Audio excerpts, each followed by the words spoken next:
是黑鬼，我是黑鬼，自杀鸡，自杀鸡，耶！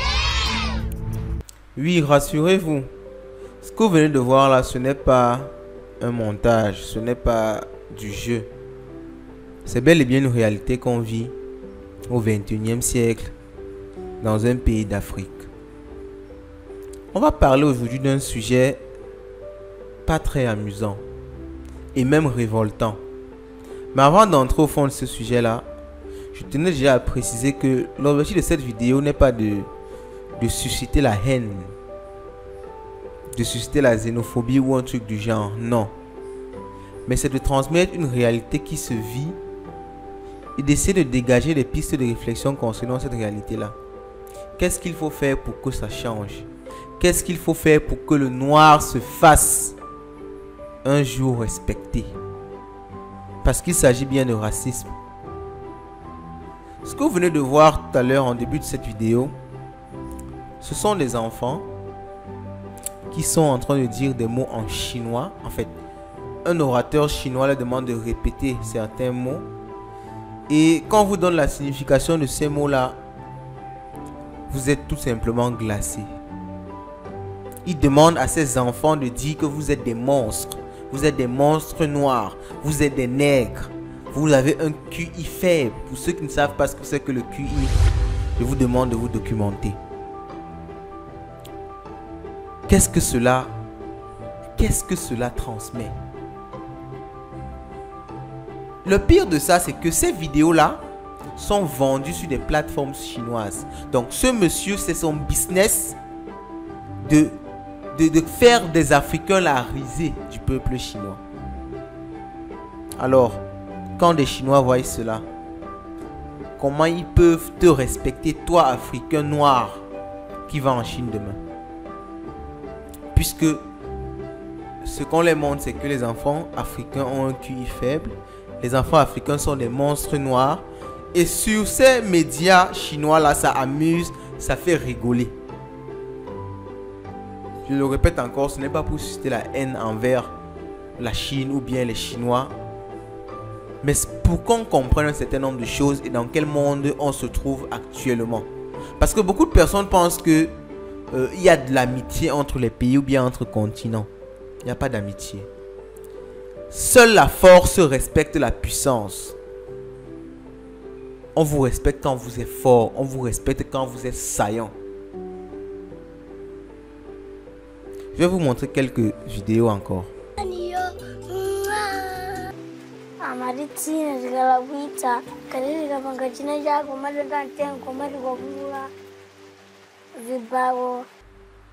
C'est triste quand on voit ce que cet enfant a subi et qu'ils ont subi parce que c'était plusieurs enfants.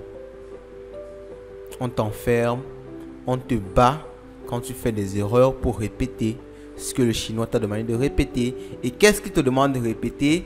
Que tu es un monstre noir, que tu as un QI faible, que tu fais l'apologie. Tu dois faire l'apologie de la Chine et te dénigrer devant eux.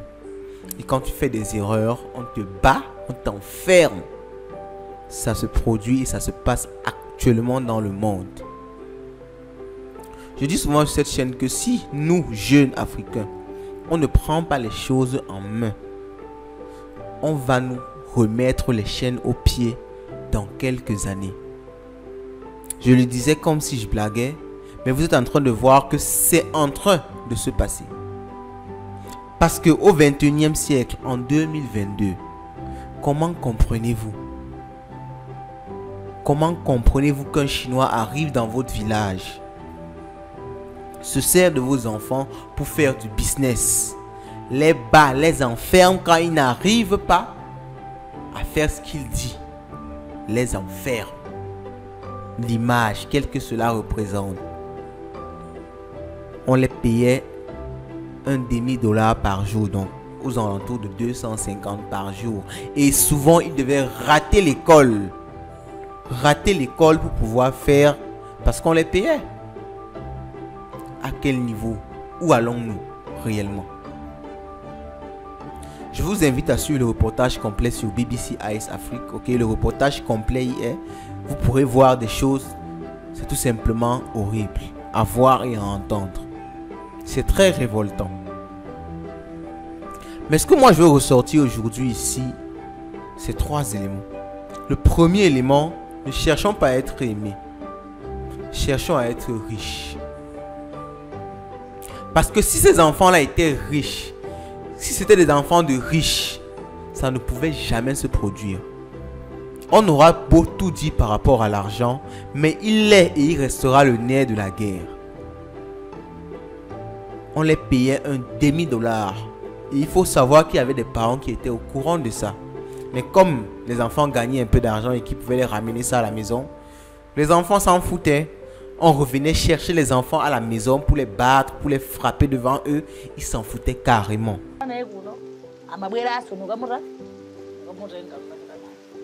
C'est la pauvreté.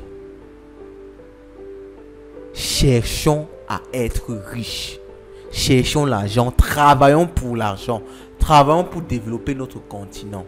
Pour que cette image de pauvreté-là quitte de la peau noire. Parce que la peau noire a une connotation de pauvre.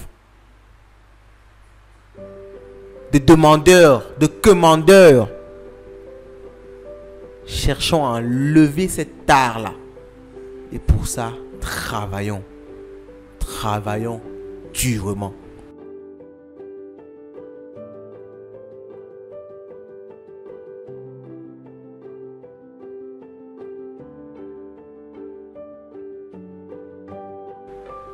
Le deuxième élément, soyons fiers. Vous savez, l'argent est un outil. Et on n'en a jamais assez. On n'a jamais assez d'argent. On ne se sent jamais assez riche. Vous n'allez jamais vous sentir riche au point où vous n'avez besoin de rien. Vous allez toujours vouloir plus. Mais à un moment, il faut être fier. Il faut être fier de soi. Et dire que malgré que je n'ai pas suffisamment, je n'ai pas, je suis fier et je ne fais pas certaines choses. Parce que ce n'est pas obligé, même si vous êtes pauvre, d'accepter un demi-dollar. D'accepter un demi-dollar pour qu'on soumette vos enfants à ça. Qu'on prenne cette image-là, on balance ça dans tout le monde entier. Ce n'est pas une obligation. Donc soyons également fiers de nous. Même si on n'atteint pas le stade ultime de richesse, soyons fiers avec le peu qu'on a. 对他嘻嘻哈哈，就是说怎么很好的朋友，到最后千万不要可怜他们，你要记住这个东西，千万不要可怜他们，不管是他们家里怎样了，不要可怜他们。Ce que ce Chinois dit est très dur, mais c'est très vrai également. Arrêtons de vouloir faire pitié, arrêtons de pleurnicher. Vous savez, il y a une différence fondamentale entre pleurnicher et se rendre compte d'une situation. Pleurnicher, c'est après que tu t'es rendu compte de la situation. Tu laisses passer, tu finis de pleurer, tu continues peut-être à pleurer. Tu attends quand il y aura le prochain gros scandale pour pleurer encore. C'est ça, pleurnicher. Se rendre compte de la situation, c'est... Tu vois ça, ça te fait mal. Et dès aujourd'hui, dès maintenant, tu mets en place les éléments qui vont te permettre de sortir de ça. Qui vont te permettre de ne plus jamais retomber dans ça. Qui vont permettre à ce qu'il n'y ait plus jamais un scandale dans ça. Africains, Africaines, réveillons-nous. Arrêtons d'être distraits n'importe comment par TikTok, par les histoires. Arrêtons d'être distraits n'importe comment. Il est l'heure de travailler pour qu'on ne retombe pas très bas. Je dis bien très bas.